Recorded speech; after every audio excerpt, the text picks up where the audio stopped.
It's me, Roger. I'm back again to make a little video where I reveal all my little secrets to you. Do you have clean hands? Are you subscribed? Then let's not waste any more time. Let's go. Hello, dear friends. Today I'm going to show you how I make a Basque pie with fruit.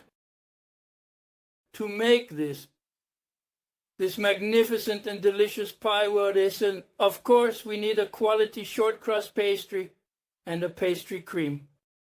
And of course fruit. Here, the fruit I'm going to use is blueberries, but you can use whatever fruit you like.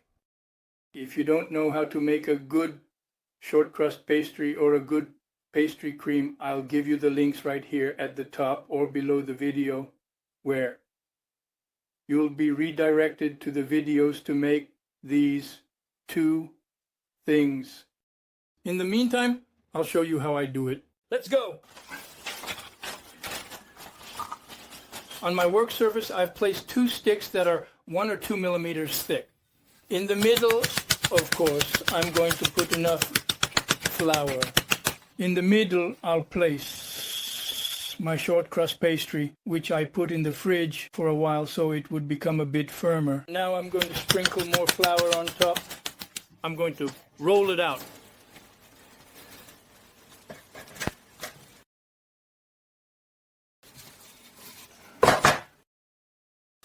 I turn it if necessary to reach my thickness of 2 millimeters.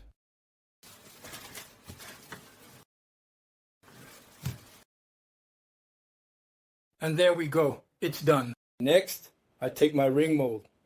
Here I have a 22 centimeter ring, but that's not very important, you know. I cut my dough.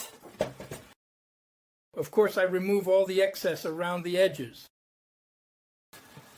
Next, I'm going to take my dough and carefully place it in the ring mold, which I've already set on a baking tray with here I have a perforated silicone mat that's absolutely perfect for this kind of baking. The mat really helps with even heat distribution and prevents sticking, making it ideal for delicate pastries like this.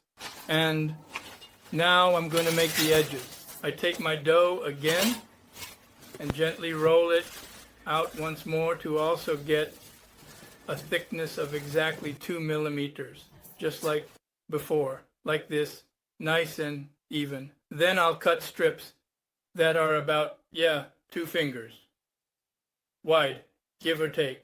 It doesn't need to be very precise, you know, just close enough so that it fits well and looks good in the mold.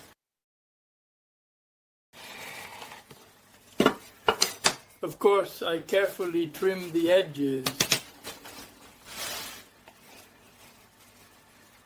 And then I'm going to place them along the sides like this.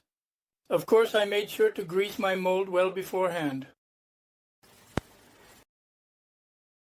My dough is a little bit soft. Maybe I should have left it in the fridge a bit longer. But it's fine. It'll still work.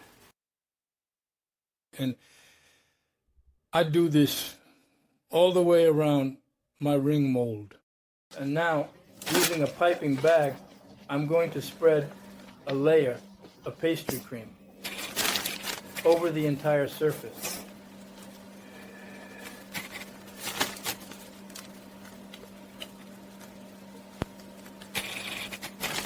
With the help of a spatula, I'll smooth it out well so that it's really everywhere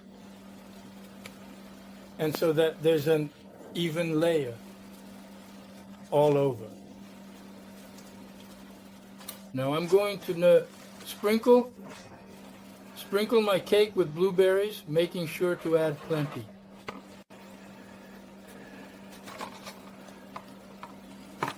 One layer, not just a dozen. Some blueberry stars are scattered across the dessert, each one small, round, and deep blue in color. These stars add a pop of color and a touch of sweetness. I press down a little just to gently push them into the cream a bit, making sure they're nicely nestled in and slightly covered. And there you go. That's all it takes to finish this step. They're everywhere, see? Now, I take another piece of my dough between my two sticks, still at 2 millimeters. And just like before, I'm going to roll it out carefully and evenly, making sure that the dough is spread out smoothly until I have my 2 millimeters of thickness. I'm going to slide my dough onto and now I'm going to carefully cover my cake with the layer. Of course, I'll gently adjust it all around and press it down smoothly to make sure it fits perfectly. I lift the edges, see? I press down all over.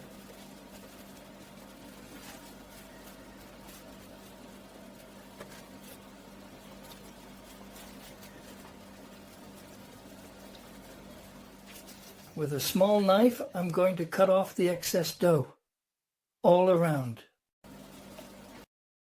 Now, with an egg in which I've mixed a bit of sugar and a little salt, I'm going to thoroughly brush my cake.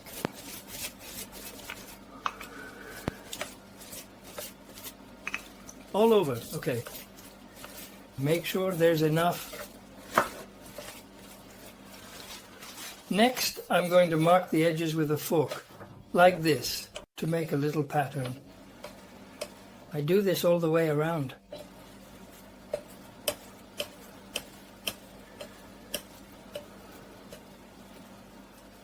I also make a little design on top. And of course, between each diamond shape, I'm going to make a little hole like this. This will allow the moisture from the blueberries to evaporate during baking and prevent my cake from puffing up. And now all that's left is to put it in the oven for about 40 minutes at 180 degrees. I'll see you in a little while. Here is my cake now baked. All that's left is to let it cool. I'll see you in a little while. So now that it's cooled down, we can cut it and enjoy ourselves. It cuts nicely, doesn't it? And you can see the inside here. And we're going to slice it up so we can eat it all. And here you go, a slice for you. Now we're going to enjoy it. And I wish you a good meal and see you soon. I hope you enjoyed this video. Now you know how to do it. Go ahead, give it a try. It's not difficult. And I'll see you soon for another video. Goodbye. Don't forget, give a little thumbs up. Subscribe. Share my videos. And thank you for leaving a comment.